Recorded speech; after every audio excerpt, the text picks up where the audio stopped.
ተዋህዶ መሸሸጊያዬ ኦርቶዶክስ መጠለያዬ ሰላምሽ ከፍ ይበልልኝ እናቴ ሁሌም ኖሪልኝ ሰላምሽ ከፍ ይበልልኝ እናቴ ሁሌም ኖሪልኝ።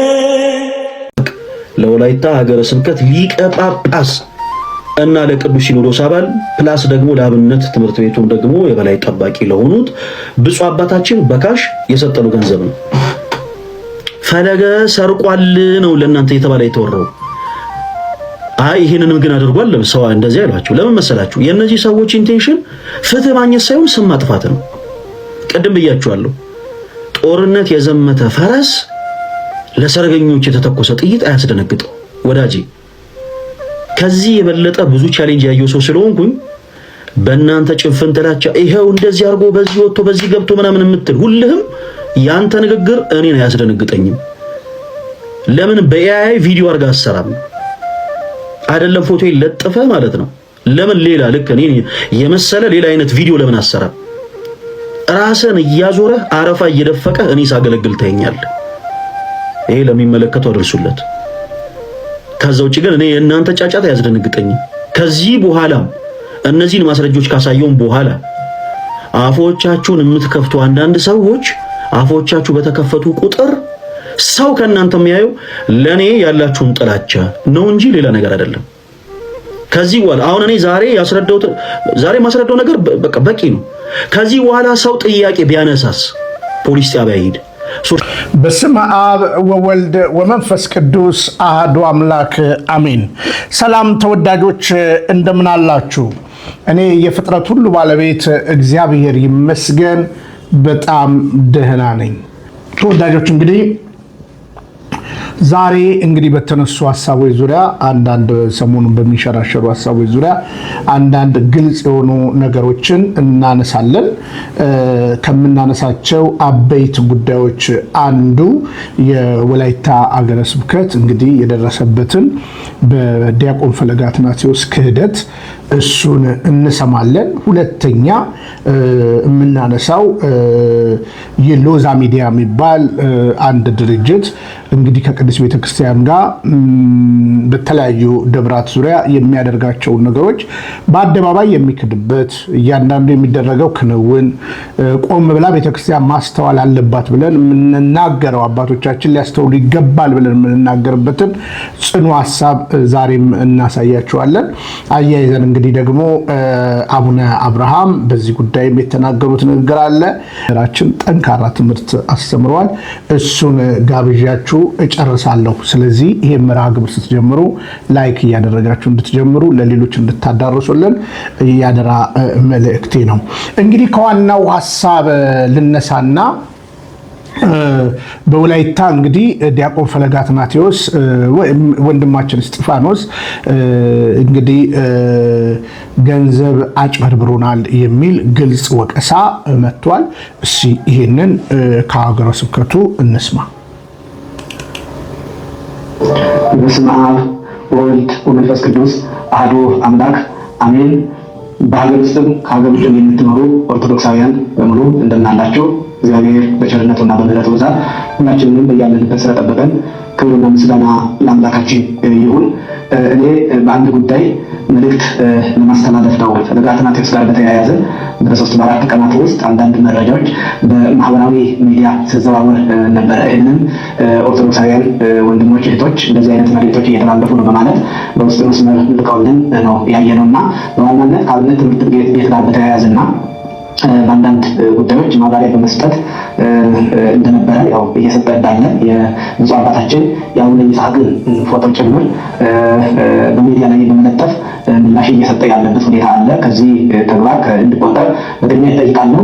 ሲናገር ነበረ ለአብነት ትምህርት ቤቱ መቋሚያ፣ ጸናጽል፣ ብርድ ልብስ፣ ጥንድልም እንደዚህ አይነት ነገሮችን በትልቅ መኪና ጭኜ ይዤ ነው የሄድኩት ብሎ ሲያወራ ነበረ። የመጣው መቋሚያ፣ የመጣው ጸናጽል፣ ብርድ ልብስ አለ፣ ግን ጥንድ ድርብ የለም። ጥንድ ድርብ ማለት አንዱ በራሱ ውድ ነው። ገዝቶ ያመጣው ኮታ አይነት ትንሽ የፎጣ ነገር ተማሪዎች ትከሻቸው ላይ ጣል የሚያደርጉትን ነገር ነው ገዝቶ ያመጣው። ይሄንን ደግሞ ለመግዛት መጀመሪያ ምን ያስፈልጋል ለአብነት ትምህርት ቤት በማለት ደውሎ የጠየቀው እኔ ነው። እኔ የመሰለኝ ከዚህ ቀደም ኦርቶዶክሳውያን ወጣቶችን ይጠይቃል ምን እንደሚያስፈልግ ለአብነት ትምህርት ቤት እኛ እንናገራለን። በዚያ መሰረት ገዝቶ ይልካል። እኔ የመሰለኝ ከራሱ ወይ አንድ ባለተስፋ ገዝቶ እንደመላክ ጠይቆት ወይም እሱ ገዝቶ ለመላክ የጠየቀኝ ነው የመሰለኝ። እሱ ግን ያደረገው ምንድነው በራሱ አካውንት ለአብነት ትምህርት ቤት በማለት ያለማንም እውቅና በራሱ አካውንት ገብቶ ገንዘብ ሲሰበስብ ነው የከረመው። የተሰበሰበው ገንዘብ ስንት እንደሆነ አናውቅም። እቃው የተገዛው በስንት ብር ነው እንደሆነ አናውቅም። በራሱ አካውንት ግን ለአብነት ትምህርት ቤት ገንዘብ አሰባስቦ እንደዚህ አይነት ነገሮችን ገዝቶ እንዲያመጣ መመሪያ የሰጠው ፈቃድ የሰጠውን አካል የለም። ስለዚህ የብፁዕነታቸውን ፎቶ በመለጠፍ በአብነት ትምህርት ቤት ስም ብዙ ልመና እንዳደረገ ኦርቶዶክሳውያን ከነ መረጃ ለእኛ ሰጥተውናል። በውጭ ሀገር የሚኖሩ ኦርቶዶክሳውያን በድምፅም በጽሁፍም ያለውን መረጃ ለአብነት ትምህርት ቤት ምንም አካውንት የለውም እስከማለት ድረስ አካውንት የለውም እስከማለት ድረስ እና አካውንት አለው የራሱ በብፁዕ አባታችን ለአቡነ ይስሐቅ መልካም ፈቃድ በሶስት ሰው ጣምራ ፊርማ የሚንቀሳቀስ አካውንት ለአብነት ትምህርት ቤት እያለ እሱ ግን በራሱ ፈቃድ በራሱ ተነሳሽነት በአብነት ትምህርት ቤት ገንዘብ ሰበሰበ። ስንት ነው የሰበሰበው? ስቴትመንት ወጥቶ ታይቷል። የላከው ማን ነው? እሱ የገዛበትን ገንዘብ ማን ነው የላከው? የላከለት ገንዘብ የተላከለት ገንዘብ ምን ያህል ነው የሚያውቅ የለም። እግዚአብሔር የሚያውቀው። ግን ያም ሆነ ይህ ከዚህ ቀደም ወደ ገዳሙ ለበረከት በመጣበት ወቅት እንደዚሁ 200 ሺህ ብር ለገዳሙ እንዳመጣ በመግለጽ እንግዲህ በአውደ ምሕረት ነው ያስረከበው። ለዚህም ደግሞ ብፁዕ አባታችን አቡነ ይስሐቅ በነበሩበት ወቅት ነው ብፁዕነታቸው በዓል ለማክበር በገዳሙ በተገኙበት ዕለት ነው የሰጠውና በዚህ አጋጣሚ በመድረክ ፎቶ ተነስተዋል። በዚያም ደግሞ ገንዘብ ከራሱ ያመጣ መስሎ ነው ወይ ከአንድ ባለ ተስፋ ይዞ የመጣ መስሎ ነው ምስክር ወረቀት እየሰጠ ነው። በመድረክም ተመስግኗል። ኋላ ግን ስንሰማ በገዳሙ ስም በአብነት ትምህርት ቤት ስም በራሱ አካውንት ላይ ገብቶ ገንዘብ እንደሚሰበስብ እንደገና ውስጥ ለውስጥ በቴሌግራምም ሰውን እንደሚለምን እንደሚጠይቅ ሁሉ ኦርቶዶክሳውያን በቴሌግራም ከእሱ ጋር የተመላለሱትን ምልልስ የተነጋገሩትን ንግግር ሁሉ ለአብነት ትምህርት ቤት ገንዘብ አካውንት ለምን የለም ለገዳሙ አካውንት ለምን የለም ብለው ሲጠይቁ አካውንት የለም ወደፊት እንድኖር እናደርጋለን እያለ አሁን ምንም አካውንት እንደሌለ በማድረግ እያለ በራሱ ተነሳሽነት በራሱ ፈቃድ ያለምንም ማንም እውቅና ማለት ነው ሰብስቧል። እውቅና የሰጠው የለም፣ ሰብስብ ያለው የለም። ስለዚህ አግባብነት የሌለው ነገር ነው። ከአሁን በኋላ እንዲያቆም በትህትና ጠይቃለሁ።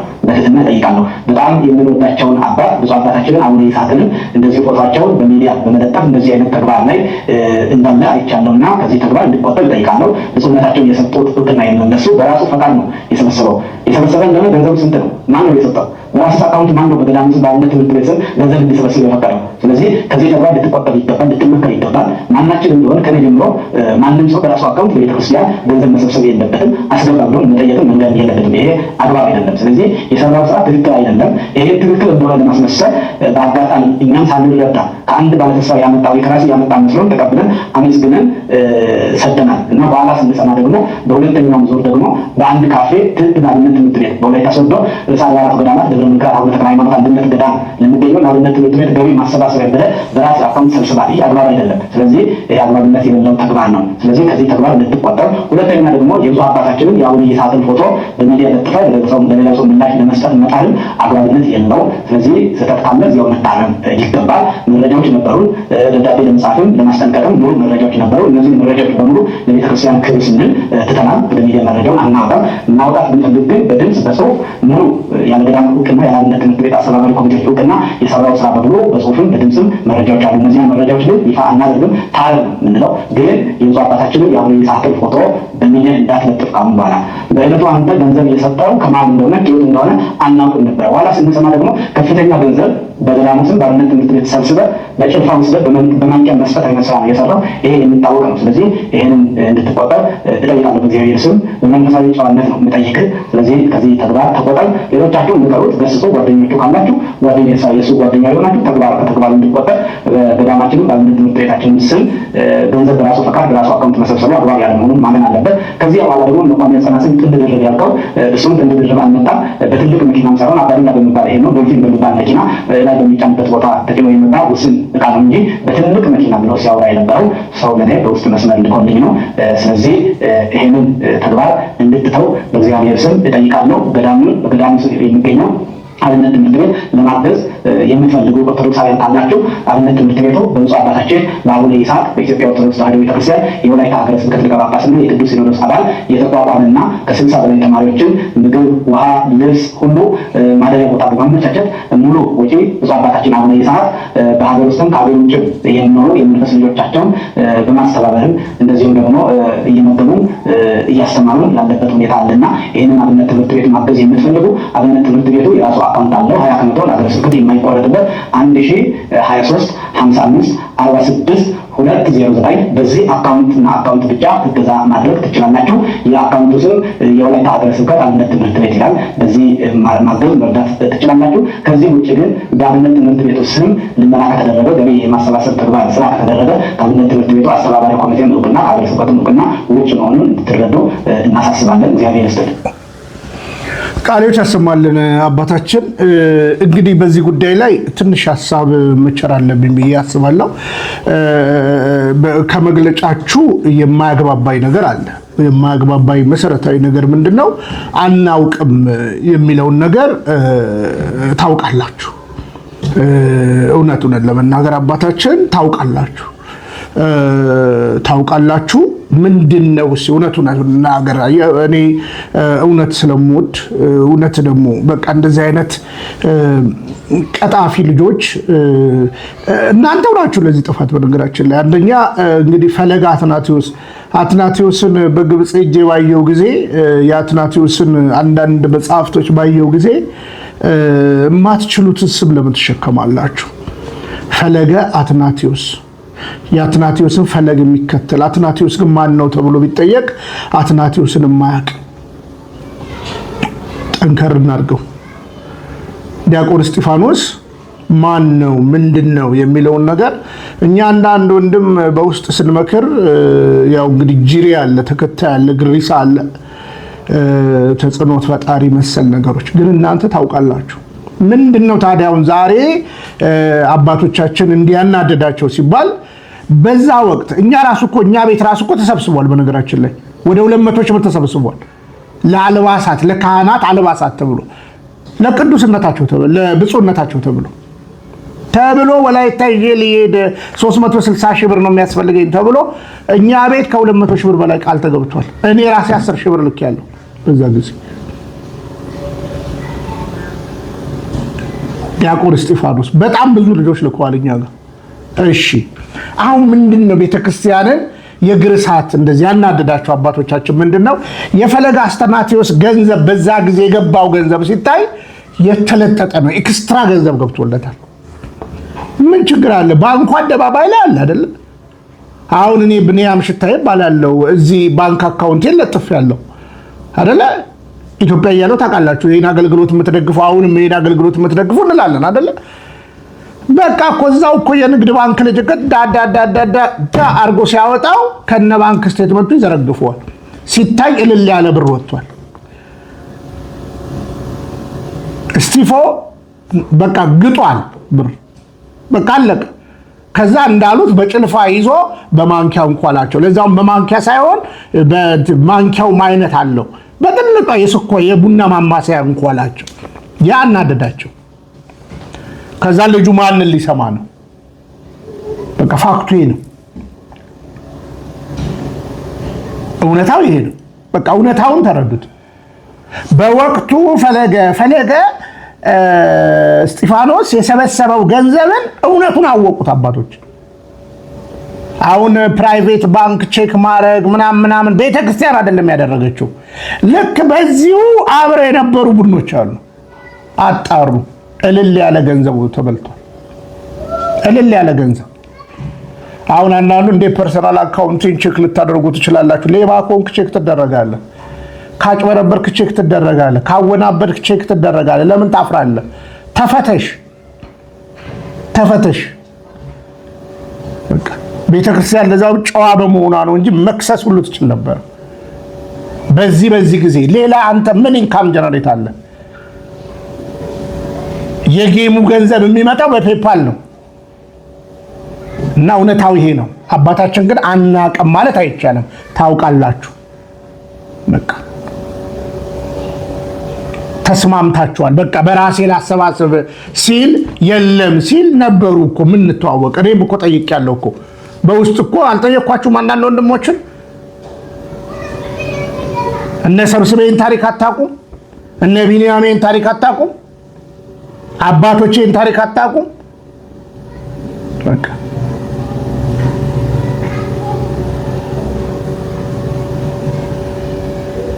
እና እውነታው ይሄ ነው። ስለዚህ እንታቀብ፣ ከእንደዚህ አይነት ነውር ነገር እንጠንቀቅ።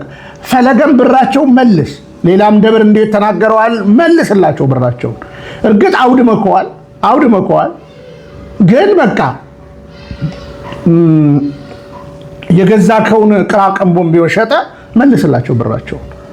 እንዴት ከቤተ ክርስቲያን በዚህ ያክል ስንችል ለቤተ ክርስቲያን ሰተን ካልቻልን ደግሞ ቢያንስ ተገቢ የሆነ ጥቅም አግኝተን መስራት አለብን እንጂ በዚህ ያክል እንትን ማድረግ የለብንም። እና ይሄ ድፍረት ነው። በነገራችን ላይ አደራ እምላችሁ መቅደሱን አትድፈሩ። አሁን እኛ ፈለገት አትናሲዎስ ተጽዕኖ ፈጣሪ አትበሉ ስንል አለብን። ያዙ ይልቀቁኛል። እኔ በውስጥ ተናግሬያለሁ፣ ብዙ ቀን መክሬዋለሁ። አይሰማም፣ ተወጣጥሯል። የሆነ ጉባኤ ላይ ስለተገኘ ብቻ እሱ ያዘጋጀ መስሎ ገንዘብ ይሰበስባል በጀርባ። ይሄን ሁሉ ተናግረናል። አሁን እናንተ ወጣችሁ ስትናገሩ ነው ህዝቡ የሚሰማው እንጂ ቀድመን ተናግረናል። ገቢ ማሰባሰቢያ ቦሌ ላይ እንደገና ስታደርጉ የፈለገ ፕሮግራም መልካም ወጣት ተብሎ ለምን ያኔ መግለጫ ሳላወጣችሁ? አንዳንዶች አባቶችን አልተናገርኩኝም በውስጥ። ስለዚህ በቃ ልጁ በቃ ተወጥሯል፣ ምንም ሳያቅ ተወጥሯል። አደብ ግዛ። በቃ ድቁና ሰምሯል፣ ድቁና ጸንቷል። ወደፊት እንመጣበታለን። ከቤተ ክርስቲያን ወረቀት አለ ዲሲፕሊን የተደረከበት ዋቴቨር ምናምን ሊኖር ይችላል፣ ግን አደብ ግዛ። በዚህ ያክል አትድፈራት። በቃ ምንም ትንሽ መልካም ነገር እንኳን ሰርተ ቢሆን ይሄው በዜሮ ተባዛለ። በቃ ተጠንቀቅ፣ ከዚህ በኋላ እንዳሰበስብ ተባለ። በቃ እውነታው ይሄ ነው። ጉዳዩ ምንድነው? ቼክ ሲደረግ ግጧል። ቱቲ ገንዘብ ነው የሰራው። በቃ እና ነውር ነው። ይሄ ነው እንድትረዱ የምንፈልገው። እንግዲህ እያደር ይጠራል የምንላችሁ ለዛ ነው። አሁን ሰሞኑን እንግዲህ በተመሳሳይ ሎዛ ሚዲያ የሚባል ደግሞ አለ። እንግዲህ ዋጋ ከፍሏል ትሉኛላችሁ፣ እንደዚህ ሆኗል፣ ለቤተ ክርስቲያን ተደብድቧል። ታዲያ ከተደበደበ እንደተደበደበ ይኖራል፣ ለምን ይሰርቃል? ስለዚህ በኮሚሽን ይሰራል። እነዚህ ሰዎች እየመረጡ ነው የሚሰሩት። እኔ አንዱን ልንገራችሁ፣ ላስታውሳችሁ። ይሄ መርሃ ግብርን ታስታውሱታላችሁ? ላሰማችሁ። ይሄ መርሃ ግብር እንዲወረድ ብዙ ነገር ተሞክሯል ሀሌታ ላይ፣ ግን ስፔሲፊክ ሰው አልተጠራበትም። እነማን እንዳሉ ግን አስቡ። ግን እኔ እዚህ ጋር መጥቼ ሰርቼበታለሁ። ለነዚህ ሰዎች ግን መድረስ አልተቻለም። ለምን? ይሄው ራሳቸው ይናገሩታል። ስሙት። ምክንያት እናንተ የምታገለግሉበት አባታችን የሚመሯት ቤተክርስቲያን እንዲሁም ደግሞ እናንተ ደግሞ በምእመንነት ማህበም እንዲሁ እዛ የምትገኙበት ቤተክርስቲያን ፈተና እንደገጠመው ሰምተናል። ያን ፈተና በተመለከተ ግን የተለያዩ ኦርቶዶክሳውያን ሚዲያዎች ጋር እንደሄዳችሁና የተለያየ ፈተና እንደገጠማችሁ ሰማንና ጋበዝናችሁ። የገጠማችሁ ነገር ምንድነው? ቤተክርስቲያናችሁ ያለችበት ሁኔታ ምን ይመስላል የሚለውን አስከትለን እንመለከታለን። እናንተና እኛን ያገናኘንም ያ ስለሆነ ማለት ነው። የት ሄዳችሁ ምን ገጠማችሁ የሚለውን ግን አንስተን እንጀምር። ሶሻል ሚዲያ ሄደናል። ሌሎችም ብዙ ዩቲዩበሮች ማለት ነው ሚዲያ ሄደናል። አንደኛ ደረጃ የማህበሩ ሚዲያ ብዙ ጊዜ በከተማ አካባቢ ባለው አይሰራም። የተዘጉ ትልልቅ በረሃ ዳር ያሉ ለሚባለው የሚል ሀሳብ ነው መልሶ የተሰጠን። ሌሎቹ ግን ችግሩን በቀጥታ ስርጭት ዶክመንታሪውን ተዋህዶ እንዲያሰሩልን፣ ቀጥታ ስርጭት ደግሞ ቋንቋ ያነሽ ነው ያሰራልን። አዛይል የሚለው ነው። ዞሮ በጥቅሉ ምንድነው አንዳንዶቹ እስከ 2 ሚሊዮን ድረስ ነው ቅድመ ክፍያ አንተ ከፍሎ ነው የምንሰራው የሚሉም እንዳሉ ነው በግልጽ ማለት ነው። በትክክል መገናኛ ብዙሃን ይህን ጥያቄ ጠይቋቸዋል። ይህን በምትሉ ምስክር የሆኑ ሰዎች አሉ ያዩ አብረዋችሁ? አይ እኛ ስንሄድ ያው 3 ሆነን ከራሳችሁ ቢሆን ነው ብቻዎትን አይደለም ያን ሲጠይቁን እኛ ገንዘብ የለንም የሚለውን ይሄ ነው ማለት ነው። እና ይሄንን ያልኩበት ለምንድን ነው የኛ ችግር በጣም ትልቅ ችግር ነው። አውቃላሉ ደብዳቤ አንጽፍም ተዝም መቀሌም ጎንደርም ባህር ዳርም ሐረርም ላሉት ደቡብም ላሉት ክርስቲያኖች ወረቀት ጽፈን ድረሱልን ልንል አንችልም። ለዚህ ደግሞ ዘመኑ የፈጠረው ሚዲያ የሚባለው አለ ማለት ነው። እና ለእነዚህ ቲክቶክ ለሚሰሩ ዩቱብ ለሚሰሩ የኦርቶዶክሳውያን ለሆኑት ሄደን እግራቸው እስከ መውደቅ ድረስ ጠይቀናል ማለት ነው። ይታወቃሉ ሚዲያዎቹ በተወሰነ ደረጃ ይታወቃሉ። አሁን ይሄን ነው ባንልም ስንጠይቃቸው ለኛ የደረሱልን ለጊዜው 2 ሚዲያዎች ብቻ ናቸው። እነሱም ተዋህዶ ሚዲያ ማለት ነው። ከዛ በቀጥታ ስርጭት ዶክመንታሪውን ተዋህዶ ሚዲያ ያሰሩልን፣ ቀጥታ ስርጭት ደግሞ ቋንቋ ያነሽ ነው ያሰራልን። አዛይል ሚዲያም ሰርቶልን ነበር። ነገር ግን ምንም በእነሱ ነገር ሆናል። እነዚህ ቲክቶክ የሚሰሩ ስለሆነ ህዝቡን ጠቅለው ብዙዎቹ ያዙት። የኛ በቀጥታ ስርጭት ብዙም ሊሰራላቸው አይችልም ብለውናል ሲመጡ። በታዛዥነት ግን መጥተው ሰርተውልናል። ገንዘብ ምንም አልተገኘም በወቅቱ ነው ለመናገር ማለት ምንድነው ስንላቸው ያው የተለያየ ምክንያት ነው የሰጡን ማለት ነው። ሌላም አንድ ስሙ ጠፍቶብኝ ነው እንጂ መጋቢ ሐዲስ ዘአማኑኤል የሚባል ዛቡን ሐራ ላይ ብዙ ስራ የሰራ በገጠሪቱ ይሰራል። እሱም መጥቶ እንትን ዘግቦታል። ነገር ግን እስካሁን አልተለቀቀም እና ያ ነው። ሌሎቹ ግን እንደዚህ ስንጠይቅ ተዋህዶ ማን ነበር ኢትዮ አርት የሚባለው ማለት ነው እነሱ ተይዘናል የሚለው ነው። ዞሮ በጥቅሉ ምንድነው አንዳንዶቹ እስከ 2 ሚሊዮን ድረስ ቅድሚያ ክፍያ አንተ ከፍሎ ነው የምንሰራው የሚሉም እንዳሉ ነው በግልጽ ማለት ነው። በትክክል መገናኛ ብዙሃን ይህን ጥያቄ ጠይቋቸዋል። ይህን በምትሉ ምስክር የሆኑ ሰዎች አሉ ያዩ አብረዋችሁ? አይ እኛ ስንሄድ ያው 3 ሆነን ከራሳችሁ ቢሆን ነው ብቻዎትን አይደለም ሄዱ። ያን ሲጠይቁን እኛ ገንዘብ የለንም የሚለውን ነገር ነው ማለት ነው። እና ይሄንን ያልኩበት ለምንድን ነው የኛ ችግር በጣም ትልቅ ችግር ነው። የኛ ቤተክርስቲያን በፈረሰ ቤተክርስቲያን ቆይታለች፣ በዋሻም ቆይታለች፣ በሳር ቤትም ቆይታለች። እኛ እንግዲህ በዛ ጊዜ እንግዲህ ትዝ ካላችሁ ይሄን ፕሮግራም ሰርተንበት ነበር። የሚጠይቁ አሉ፣ የሚያጨረብሩ አሉ፣ በፐርሰንት የሚሰሩ አሉ። ሌላ ያልሆነ ምክንያት እየደረደሩ ቢዝነስ የሚሰሩ አሉ። እኛ ብቻ እኮ አይደለም እኮ አሉ የምንለው ማለት ነው። እኛ ብቻ አይደለም አሉ የምንለው። አሁን በዚህ ያክል የሎዛ ሚዲያ ባለቤት ያስፈረምካቸው እነደምረውን፣ ያስፈረምካቸው እነ ልደተ ቃልን፣ ያስፈረምካቸው እነ ያያነ ምን ልታረጋቸው ነው? የበጎ አድራጎት አገልግሎት ልትሰሩ ነው? አልከፈልኳቸውም ልትል ነው? ያንተም ታሪክ እኮ አለ ይወጣል። ከፈለግ ስንት ብር እንደሰራ ሊወጣ ይችላል። ተራ ነገር ነው። በነገራችን ላይ የባንክ ትራንዛክሽን በጣም ተራ ነገር ነው። እውነታው ነው። ስለዚህ ትሰራላችሁ። ጎንደር ላይ በዜሮ ነው የሰራችሁት። እኛ ለምን ሰራችሁ ለምን የሆነ አይደለም። ተጋነነ ቢዝነስ አረጋችሁት። ዓላማውን ሳተ።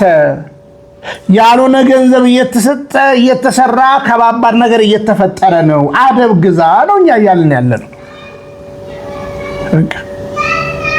አሁን እውነት ለመናገር የሚናገረውን እሱ ራሱ የሚናገረውን እንስ ማለት ተወሰነ ሰዓት ደምረው ወልዴ፣ የአብስራ ከድር፣ ጌዲዮን ጫላ፣ አንድ አምላክ ወልዴ፣ ቅዱስ ዘተዋህዶ፣ ቅዱስ ኤፍሬም አርኪ፣ ጸጋዬ ሶስና ባዬ፣ ቤተልሔም ንጉሴ፣ ፋሲል ይርጋ፣ ጆሲ ጎልድ፣ ዮሚፍ አቢላክ፣ ቢኒሳንጃዬ፣ ሮብሰን አቤኒ፣ እነዚህ ናቸው። ያውም ልክ ድሬዳዋ እንደገቡ ነው ሁሉም ላይ ዘመቻ የተከፈተው። አይታችሁታል አይደል? ሁሉም ላይ ልክ ድሬዳዋ አየር መንገድ ላይ አቀባበሉን ሲያዩ ጠላት በሙሉ ከአራቱም አቅጣጫ ነው የተንቀሳቀሰው። ጎንደር ላይ ለምን አልከፈቱም? ሐዋሳ ላይ ለምን አልከፈቱም? ባህር ዳር ላይ ለምን አልከፈቱም? እመጓ ላይ ለምን አልከፈቱም? ጻድቃኔ ላይ ለምን አልከፈቱም? በጣም ብዙ መርሃ ግብሮች ተሰርተዋል በዚህ 10 ዓመት ውስጥ። ድሬዳዋ ላይ ለምን ከፈቱ? እነዚህ ሰዎች የድሬዳዋ ቀን ብቻ ነው የተወለዱት? ወይም የተገለጠላቸው ወይም ቲክቶክ፣ ዩቲዩብ፣ ፌስቡክ ማየት የጀመሩት አይደለም። ከውስጥና ከውጭ ጠላት ተናቦ ነው የሰሩት። የድሬዳዋ ከተማ እድገት የሚያበሳጫቸው ፖለቲከኞች፣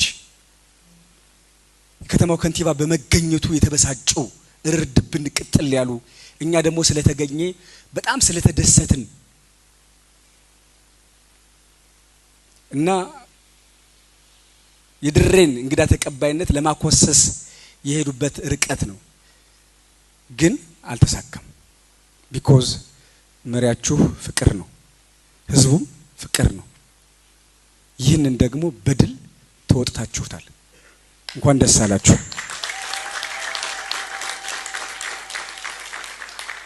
ከዛ ውጭ ሁሉን ለማሸማቀቅ የሞከሩት በፐርሰንት ነው የሚከፈላቸው እያሉ ነው። ሁላችሁም ሶሻል ሚዲያ ትጠቀማላችሁ። ልክ ሲነጋ እየገባችሁ በፐርሰንት የሰሩበትን ዶክመንት ላኩልን በሏቸው። በህይወት ዘመናችሁ አንድ ሰው አይልክላችሁ። አንድ ሰው ፌስቡክ ላይ መለጠፍ አይችልም። አንድ ሰው 100% ነው ማረጋግጥላችሁ። ውሸት ነው። ሰው 50% እንኳን ይዋሻል አይደል እንዴ? ሰው 100% እንዴት ይዋሻል? በጣም የሚገርማችሁ የዋሹት ሰዎች አይደሉም የገረሙኝ። ኮሜንት ላይ ለካ ከሌ እንደዚህ ሰው ይመስላል፣ እንዴት ትመስላለች እያሉ ኮሜንት የሚሰጠው ለካ የዝንብ መንጋ ነው። ለካ በማስረጃና በመረጃ የሚሞግት ትውልድ ለካ አላፈራንም። አንድ ሰው እንኳን መረጃ አሳዩን የሚል ሰው ይጠፋል። በጣም እኮ ነው የምታዝኑት። ኮምፒውተር ተራ ኮምፒውተር ቤት ሄዶ አጽፎ ወይም ጽፎ የለጠፈው ባዶ ወረቀት ሁሉ ይሆናል? በኤአይ ያሰራው ማህተም ሁሉ ይሆናል? በፎርጅድ ሶማሌ ተራ ሄዶ ያሰራው ማህተም ሁሉ ይሆናል? አይሆንም። አንድ ሰው በፐርሰንት የሰራ የለም። ትናንት አልተሰራም፣ ዛሬ የሰራ የለም፣ ወደፊት አይሰራም። አሁን የምናወራው እዚህ ስለተገኙት ቲሞች ብቻ ነው። ይህንንም በማስረጃና በመረጃ መሞገት ያስፈልጋል። አሉባልታማ ማንም ስም ያጠፋል። ነገር ግን መረጃ ሳዩን ነው።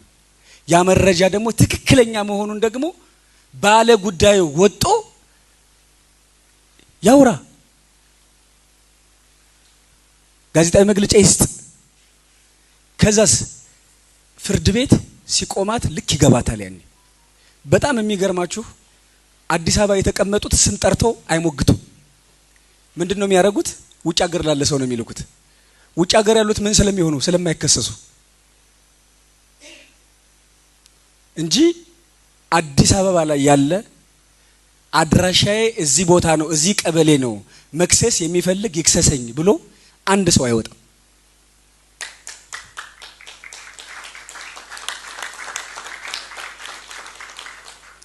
ምክንያቱም እኛም በድርጅታችን ጠበቃለን። እያንዳንዱ ሰው ጠበቃለሁ። ፍርድ ቤት አፍንጫውን ይዘን ስናመላለሰው ያ ልክ ይገባል።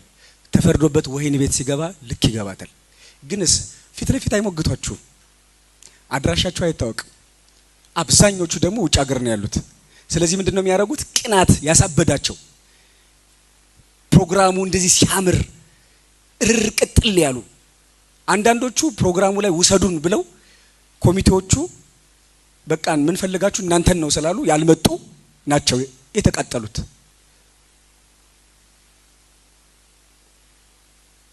በምን እንበቀላቸው ነው? በጣም የሚገርማችሁ ክርስትና የኛን ሩብ ያክል እንኳን አልኖሩትም። በህይወት ዘመናችን እንዲተናገር አናውቅም። ወሬ አይደለም መኖር ማለት ነው። ክርስትና እኮ ወሬ አይደለም። የወንድምን ኃጢአት እየለቃቀሙ ሚዲያ ላይ ማስጣት አይደለም። መኖር፣ መጾም፣ መጸለይ፣ መስገድ፣ ክርስትናን በተግባር መኖር፣ ከቅናት ከቂም ከበቀለኝነት መውጣት። አሁን እነሱም ክርስቲያን ነን ይላሉ ማለት ነው። የድሬዳዋን ፕሮግራም አበላሽተው አሁን ነገ ውዳሴ ማርያም ይጸልያሉ፣ አባታችን ሆይ ይላሉ። ክርስትና ምንድን ነው? ስለ ወንድም ስትል አንተ ዋጋ መክፈል ነው አይደለ? ስለ ወንድም ሲል ክርስትና ዋጋ እየከፈሉ ሳይሆን ፕሮግራሙን እንዲበላሽ ህዝቡ እያሳመጹት ያሉት ለድሬዳዋ ገንዘብ እንዳሰጡ ነው የተከፈተው ዘመቻ። በዚህ ዘመቻ ውስጥ ነው ኮሚቴዎቹ ብር የሰበሰቡት። አይደንቃችሁ?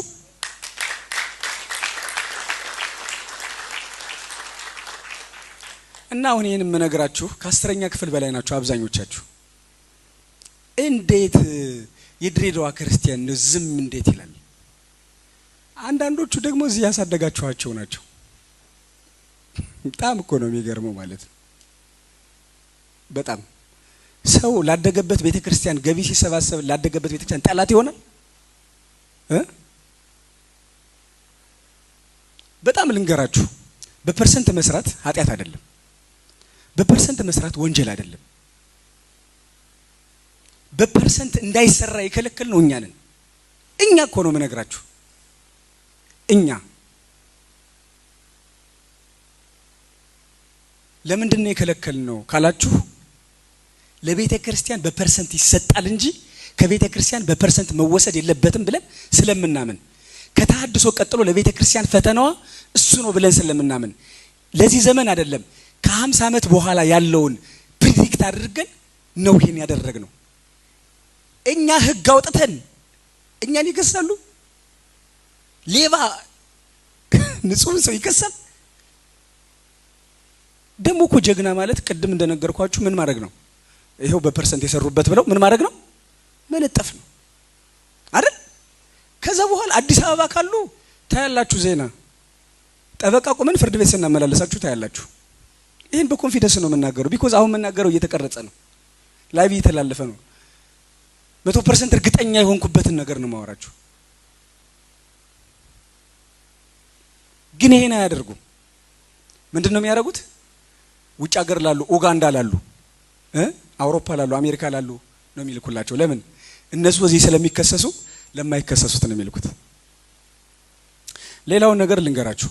ይሄ ሁሉ ቲም የተመታው ከዚህ ባሻገር የአላፋት ዝማሬን ትደግፋላችሁ ተብለው ነው።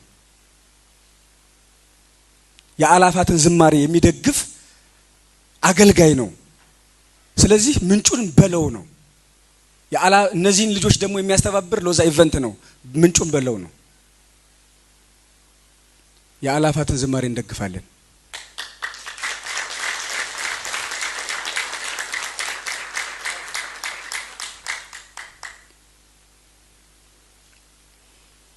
ከዛስ ክርስቲያኖች ናችሁ አይደል? እናንተ መጽሐፍ ቅዱስ ታነባላችሁ አይደል? መጽሐፍ ቅዱስ ምን ይላል? ለሚያበራየው በሬ አፉን አትሰረው ይላል አይልም? ይላል አይልም? ይላል አይደል? ለሚያበራየው በሬ አፉን አትሰረው ይላል። ሐዲስ ኪዳን ላይ ደግሞ ምን ይላል መሰላችሁ? ለሰራተኛ ዋጋው ይገባዋል ይላል። እኛ ሰርቃችሁ አትብሉ ብለን ነው እንጂ ምንዋጋው ሰርታችሁ አትብሉ አላልንም። ላገለገለ ሰው 5000 ብር፣ 10000 ብር፣ 15000 ብር፣ 20000 ብር ቢሰጠው ምኑ ነው ነውሩ? እግዚአብሔር አብ ቤተ ክርስቲያን ሲሰራ በነፃ ነው የተሰራው? ንገሩኝ። በነፃ ነው የተሰራው ወይ? ቡሉኬቱን የደረደረው ሰውዬ በነፃ ነው? ብረቱን በነፃ ነው? ቀለሙን የሚቀባላችሁ ነገር በነፃ ነው? እንደዛማ ከሆነ እስካሁን ድረስ ለምን ዘገየ?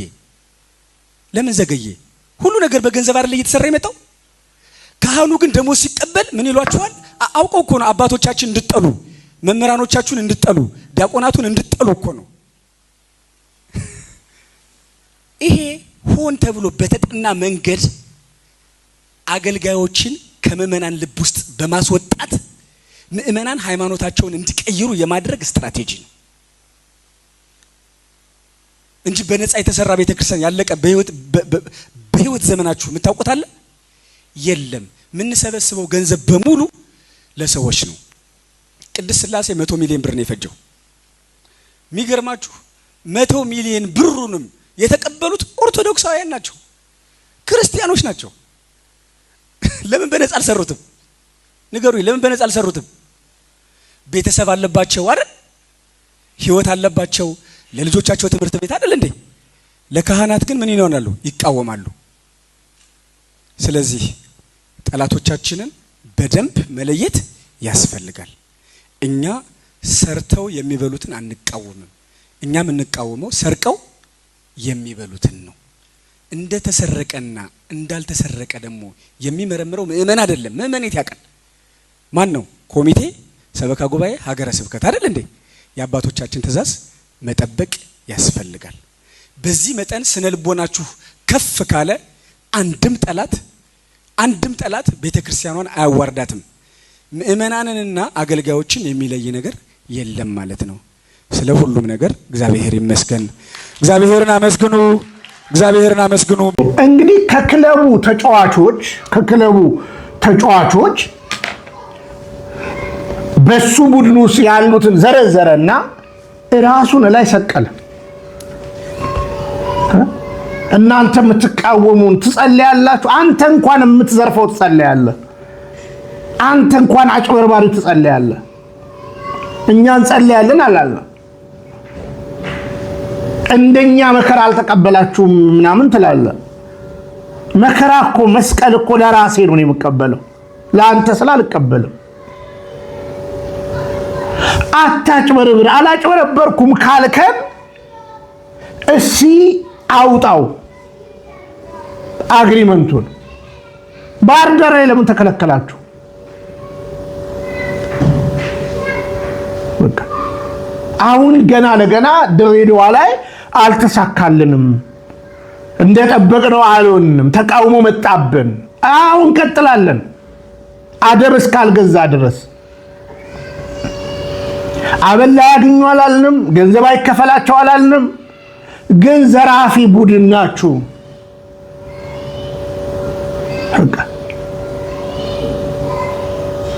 ዘራፊ ቡድን ናችሁ።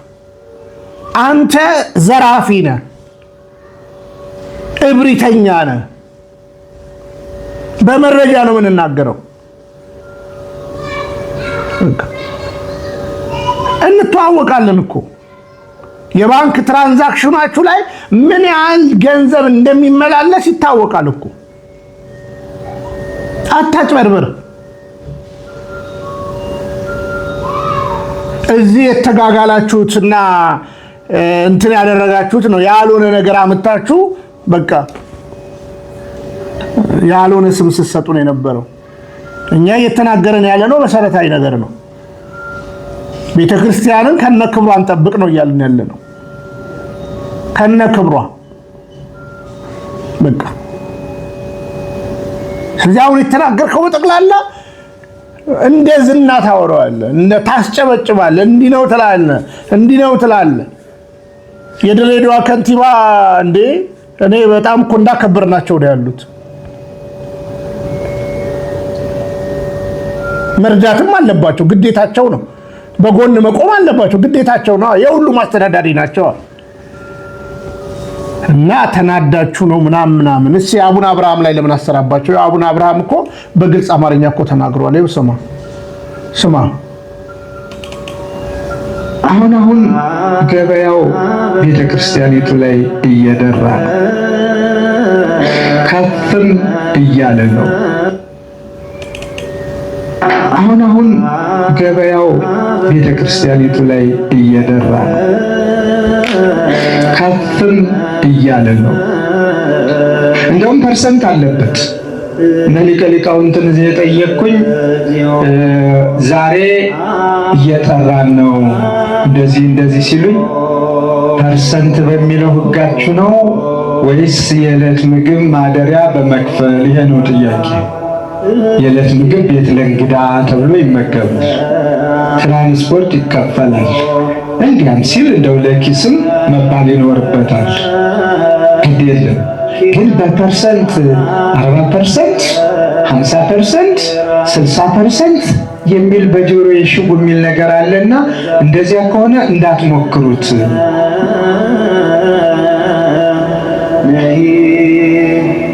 ተመጣጣኝ መልሱን እንኳን አልመለስኩም፣ ገና የጠየቅኩትን ነው። እግዚአብሔር ይስጥልኝ። ይሄ ከሆነ እንዳትሞክሩት ነው ያልኩኝ። የሰጡኝ መልስ ሊቀ ሊቃውንት ይሄንን ነው። እነሱ ራሳቸው ፐርሰንት ሌላ ምናምን የሚፈልግ ካለ እኛን እንዳትጠሩ ነው ያሉን፣ አንገኝም ነው ያሉ ሲሉኝ፣ እነዚህ የእግዚአብሔር ሰዎች ናቸው። በቃ አለቅ። የእግዚአብሔርን ለእግዚአብሔር የእውቀት አስራት፣ የጉልበት አስራት፣ የገንዘብ አስራት የተለያየ ነውና ይህንን ለመክፈል ከተዘጋጁት ጋራ እኔም አብሬ እቆማለሁ። ለዚህ ነው ሁለት ነገሮችን ብሰማ፣ አንደኛ በፐርሰንት ቢሆን መጀመሪያም እዚህ ጉባኤውንም አልከፍትም፣ እርግጠኛ ነኝ። ምዕመናንን ለቤተ መቅደስ ማሰሪያ ስጡ ብዬ ለሌላ እንጀራ መስጠት አልችልም። የእግዚአብሔርና የእግዚአብሔር ነውና ጨርሶ አልገኝም፣ እርግጠኛውን የምነግራችሁ። ሁለተኛ ደግሞ ጭራሽ ማምሸት ይህን ያህል ማንጋት አይደለም፣ ለጸሎትም አልገኝም። በሩን እንደወደዳችሁ አድርጉ። እንደው ምናልባት በልብሎኝ እንኳን ለመፍቀድ ብሞክር፣ መጀመሪያ ግን አይሞከርም። እግዚአብሔር ያልተከለው ተክለኛ ሊሆን አይችልም። እግዚአብሔር ያልፈቀደው ስራ በፍጹም በጉልበት በጥበብ ባላስፈላጊ ብልህነት እንስራ ብንለው የእምቧይ ካብ ነው፣ ይናዳል፣ ይፈርሳል። የእግዚአብሔር እጅ ካለበት ደግሞ ሰሪውን ራሱ መንፈስ ቅዱስ አነሳስቶ ያመጣዋል። አልናገርም ዝምታን እመርጣለሁ ቢል ለበጎ ነገር ፊቱን ጸፍቶ አፉን ከፍቶ መንፈስ ቅዱስ ያናግረዋል፣ ድካሙን ያስወግደዋል። አልደክማቸው ብሎ ነው እንዴ? በብዛት በዚህ 3 ቀን ትናንትና ብቻ አላየሁትም። ኃይለ መስቀል እየተከታተልኩኝ ነበረ። ትናንትና ብቻ ረፍት ወስደሃል መሰለኝ። ከትናንትና ወዲያ ዛሬ ሙሉውን እንደጨዋል። ደግሞ ትንሽ ወጣ ሲልም እያየን ነው። የት አለ ሲባል ነበረ ቅድም። ጥሩልን እሱን ጥሩልን እየተባለ ነበር። ተሰጥኦ ነው። አንድ ሰው ተሰጥኦ ካለው ያንን መቀበል ነው፣ አሜን ማለት ነው። እግዚአብሔር የፈቀደለትን የሰጠውን ስጦታ ደግሞ መግፋት ወይም ደግሞ መጠራጠር፣ አለበለዚያም ደግሞ ሌላ አመለካከት ንፍገት ይባላል። እግዚአብሔር ያልነፈገውን ለአንድ ሰው ለእያንዳንዳችን እዚህ ያለ ነው የሰጠን ጸጋ፣ በሰጠን ጸጋ መጠቀም ነው። ስለዚህ ለዚህ ጉባኤ ለዚህ ስራ ስኬታማነት ሙሉ ጊዜያችሁን ሙሉ ዕውቀታችሁን ያለ እንከን ቃሎች ያሰማልን አባታችን። እንግዲህ ይሄው እየተናገሩ ነው። ለምን እናንተ አልተሰደራችሁም? ለምን አልተገኛችሁም? እናንተው መልሱልን። ከዛ በተረፈ አድምተን ነው የምንሰራበት። እኛ ስርዓት ያዙ ነው እያልን ያለ ነው። ከዛ በተረፈ እንደዚህ አይነት የገቢ ማሰባሰቢያ ቤተክርስቲያን በሳርም ተሰራች፣ በእንጨትም ተሰራች፣ ቤተክርስቲያን በከበረ ነገርም ተሰራች። ቤተክርስቲያን አንዲት ናት። ይሄ ጽኑ ትምህርት ነው። ስለሆነ ምንም እንደው እናንተ ከሌላችሁ ቤተክርስቲያን የማትቆም ለሚመስላችሁ አይዟችሁ። የሳር ቤቱ ትልቁ ሕንጻም በእግዚአብሔር ዘንድ እኩል ነው። የሚከብረው አንድ ነው፣ እርሱም የጌታ ሥጋና ደም የሚፈተተው። እውነታው ይሄ ነው። ስለዚህ እልህ ከመገባባት እርምጃችሁን አስተካክሉ መልእክቴ ነው። ኤክስትራ ዝርፊያ ይቁም ነው፣ ይቁም ነው። ህዝቡንም እኮ ከሶሻል ሚዲያ ታርቁታላችሁ። ገንዘብ ገንዘብ ገንዘብ ገንዘብ ገንዘብ በየጊዜው ገንዘብ ከተባለ ህዝቡንም ታርቁታላችሁ። ሶሻል ሚዲያውን ለእውነት እንጠቀምበት። የተጋነነ ቴስቲሞኒ በሚዲያችሁ ላይ የውሸት ነገር አሁን በሚቀጥለው መጣበታለሁ። በሚቀጥለው ቪዲዮ ከዚህ በኋላ መጣለሁ። የተጋነነ ምስክርነት፣ የተጋነነ ነገር፣ የውሸት ምስክርነት፣ ማጭበርበር፣ ይህንን ማላመድ የለብንም። ለምን መሰላችሁ? የእውነት አምድ ነው ቤተክርስቲያን፣ የእውነት ነች። ስለዚህ ውሸት አንቀላቅልበት መልእክቴ ነው። በስተመጨረሻ በጣም የምወዳችሁ እንግዲህ በጣም ነው የምከታተላቸው ብዙ መምህራኖች አሏት ቤተክርስቲያን ጽርዱ በቤት ነች። እንግዲህ ጠንካራ ትምህርትን እንስማና እንጨርሳለን። በየትኛውም ደረጃ እግዚአብሔር ጋር የደረሰ ሳይቀየር የቀረ ማን ነው ወገኖች? እንዲህ ያለው ሰው ነው በመጨረሻ ላይ ከልዋሪቆን እስከ ደማስቆ የሚንከራተት አብሪ ኮከብ ይሆናል። እንዲህ ያለው ሰው ነው በመጨረሻዎቹ ቀናት ለመሰዋት ቀርብ ያለው እስኪል ድረስ ተሳዳጅ ይሆናል። የተወደዳችሁ ክርስቲያኖች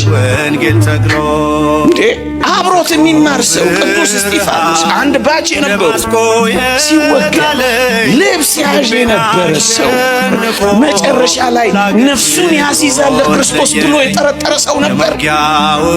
ይህ ምን ያሳያል? በየትኛውም ደረጃ ወንበዴዎች፣ አጥፊዎች፣ አሳዳጆች፣ ጠላቶች፣ ቀማኞች እንኳን ብንሆን እግዚአብሔር እኛም ጠቃሚ አድርጎ ይቀይረን የሚችልበት ጊዜ አለው፣ ቀን አለው፣ ዘመን አለው፣ መንገድ አለው። እግዚአብሔር እንዴ ትንሿን ሰናፍጭ እንዲያውም ሊቃውንት ከሰናፍጭ ጋር ያነጻጽሩታል። ሐዋርያ ጳውሎስ ሰናፍጭ እኮ እዚህ ግቢ የማትባል ቅንጣት ናት፣ በዓይን እንኳን ለመታየት የምትረቅ ናት ሰናፍጭ። ሲተክሏት ግን ትልቅ ዛፍ ትሆንና ብዙዎችን ታሳርፍና ለብዙዎች መጠለያ ትሆናለች። ጳውሎስ እንደሱ ነው ይላሉ። በእውነት በአቴና የነበረውን ያን ዲዮናስዮስን የሚያክል ፈላስፋ ያስጠለለ እኮ እንደ ሰናፍጭ ያለው ማንም የማይጠረጥረው እኮ ሰው ነው ጳውሎስ። ቤተ ክርስቲያን እሱን ለመቀበል ተጠራጥራ ነበር ይላል አንድ ሊቅ። እንዴ እንደ ጳውሎስ የምንጠረጠር እንኳን ብንሆን እግዚአብሔር ጠቃሚ አድርጎ የሚቀይርበት ቀን ነበር። ተዋህዶ መሸሸጊያዬ፣ ኦርቶዶክስ መጠለያዬ፣ ሰላምሽ ከፍ ይበልልኝ እናቴ ሁሌም ኖሪልኝ። ሰላምሽ ከፍ ይበልልኝ እናቴ